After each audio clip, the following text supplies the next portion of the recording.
Hello. This video will show you the way to install a milliemover so that it operates correctly. The milliemover can be installed on virtually any dining chair and will permit even a child to move a large person. You will need a flat 19mm wood drill, a 1/4 inch drill bit which is supplied, two 11mm spanners and some metric drill bits 2mm and 4mm. The screwdriver bits must be Posidrive PZ2 and PZ3. A metal file may be needed, but a decent battery-powered drill is essential. This chair has a crossbar going from left to right. If your chair has a crossbar at 3 inches or below from the floor, do not attempt to install the milliemover. If it is 4 inches or so above the floor, refer to the hints and tips section of the fitting instructions.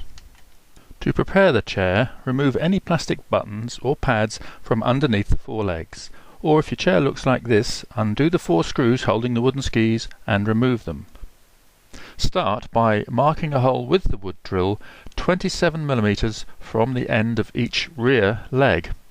Using the supplied 1/4 inch drill bit, carefully drill, ensuring the centre line of the power drill is aligned with the mark on the opposite leg as shown.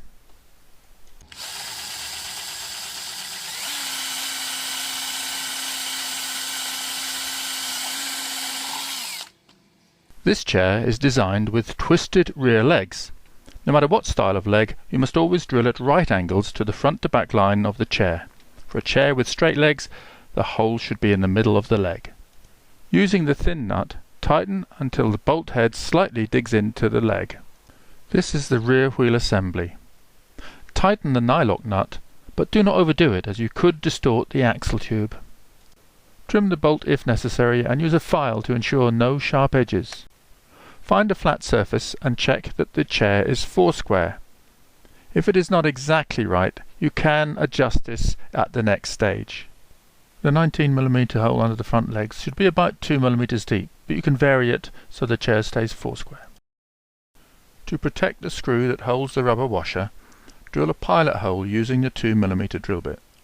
Before fitting the rubber washers under the front legs, mark a guide hole for drilling about 35mm from the end of the front leg. Using the Posidrive 2 bit, drive the screw in so that it sinks into the washer.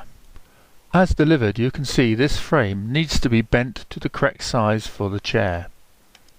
You will need to bend the V-frame as shown so that the wheels are parallel with the two arms about 10mm from the inside of the front legs. If the front leg is round, it's advisable to use a 14mm flat wood drill to create a vertical flat area for the pivot to sit in horizontally. Drill a hole for the V-frame screw using the 4mm drill bit. It must be at least 25mm deep. Using the Posidrive 3 bit in the power driver, drive the screw home as shown and tighten firmly. If fitted correctly, the V-frame should swing freely. Drill 2mm holes for the eyes at the rear under the seat. Screw the eyes in at each side. Tie a double knot at the end of the shock cords. Thread it through the eyes and then thread through the hole at the back of the V-frame and tie a single knot. The single knot should be tied at a point where the V-frame is suspended so that the wheels do not quite touch the floor. Adjust the knots so that the shock cords are taking approximately the same load.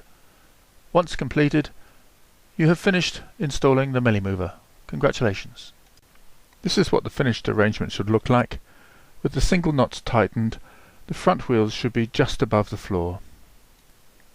For correct operation, please refer to the do's and don'ts list and the risk assessment.